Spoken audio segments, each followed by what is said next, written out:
aqui na praça, numa conversa com a Lu, com o Jorge, com algumas pessoas que estavam ontem aqui debatendo a situação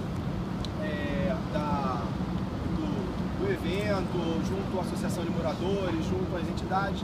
Eu havia comentado com o Jorge se existia alguma outra entidade além da Ama Glória que a gente poderia estar convocando para poder se conhecer, para poder ouvir, para poder falar um pouco. E aí o Jorge comentou sobre a existência da SOS Patrimônio. Na mesma hora a gente ligou para a Sheila juntos e conversei com a Sheila, combinei de enviar um e-mail com um pouco um panorama do que a gente queria conversar aqui, que era falando um pouco do histórico e da natureza do Festival Mimo, que existe há 12 anos, e que por acaso tem uma característica de não ser apenas um evento musical, mas um evento que tem uma relação direta com patrimônio, porque acontece dentro de igrejas, dentro de lugares que são do patrimônio histórico de diferentes cidades, e que eu acho que isso ajuda a fazer uma grande diferença de outras empresas que produzem eventos musicais ou outros e que não têm essa mesma relação e essa mesma preocupação com o patrimônio. Então, eu me chamo Afonso, eu sou produtor cultural, sou realizador, sou carioca, faço eventos há mais de 20 anos aqui no Rio de Janeiro.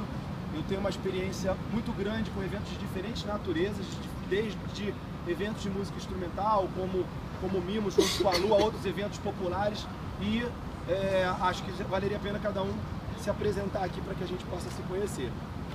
Bom, eu sou Lu Araújo, eu sou também produtora cultural. Eu criei o Mimo em 2004, fui eu que desenvolvi o Mimo.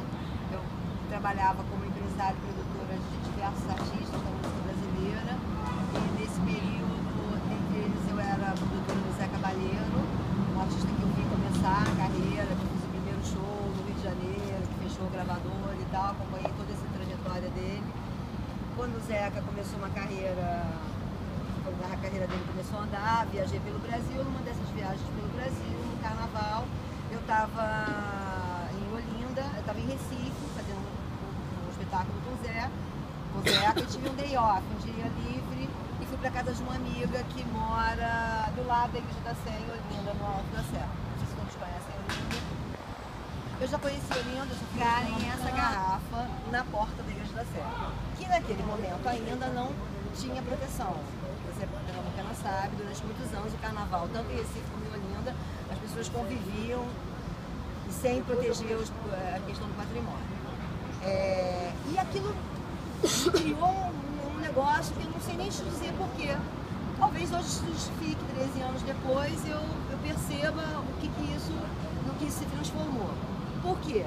Porque claramente eu percebia que eles não eram visitantes de fora, era um pernambucano, pelas características, pela formação do grupo.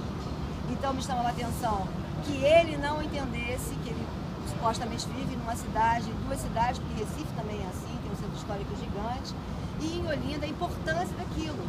E como cidadã me senti agredida por aquela atitude. Comecei a perceber que o jovem ali não sabia o que era a nossa história. Numa parede, como não podiam entrar. A criadora do Mimo e a história da organização. Arrastando naquele piso de madeira ou no piso de espírito. Ficou aqui em Olinda até 2009. Em 2009, a Prefeitura de Recife me chamou, ali da Alta me chamou, para estender um braço para Recife. Pessoas adultas, a gente começa a perceber que está entrando um novo ciclo no festival. E aí esse público cresce. E eu falei, bom, então alguns concertos já não podem ser mais realizados só nas igrejas. Vamos para o palco. Uma longa discussão com o IFAM em Pernambuco de como posicionar esse palco, que altura, como é que deve fazer, como deve interferir, árvore, tudo isso. Tudo foi muito amplamente discutido na época para a gente começar a fazer esse projeto, que até hoje se mantém. Mais uma experiência, a gente começa a ganhar experiência com Conversamos com a Secretaria de Cultura do Estado, com todos os órgãos envolvidos. Na época, na altura, a Natura patrocinou isso. Chegamos em Ouro Preto. Fomos muito bem recebidos em Ouro Preto. No primeiro ano já usamos a Igreja Nossa Senhora da Matriz, do Pilar, que é a Basílica hoje, que é uma igreja que tem 750 quilos de ouro.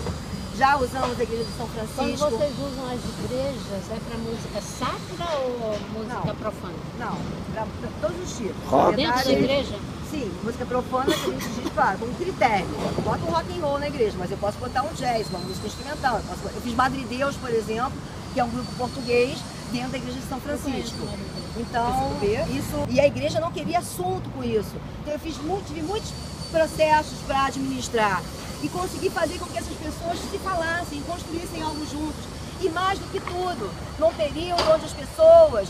A Olinda não tinha segurança, porque era o Jarbas Vasconcelos e ele era de um governo de um outro partido, então a Olinda era totalmente desprotegida. E o que acontecia? Em contraponto a isso, as igrejas não abriam.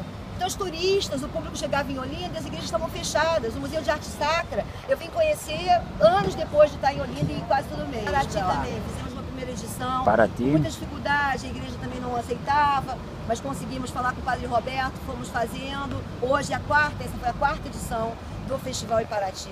Muito ordenadamente, tudo acontece, não tem um registro de nada. Nunca houve na história do Mimo, nesses anos todos e muito público que a gente tem, nós já ultrapassamos mais de 1 milhão de pessoas ao longo de todas essas edições e ao longo de todas as edições em Olinda, e nunca tivemos um registro de nenhum dano ao patrimônio histórico. Então, as Nunca, cidades e nem danos Olinda, também pessoais físicos, de briga, de bebedeira e tal. Por quê? Porque trabalhamos com tipos de música que não é provocativa, não é rock and roll, não é música eletrônica, porque a gente faz uma música de excelência.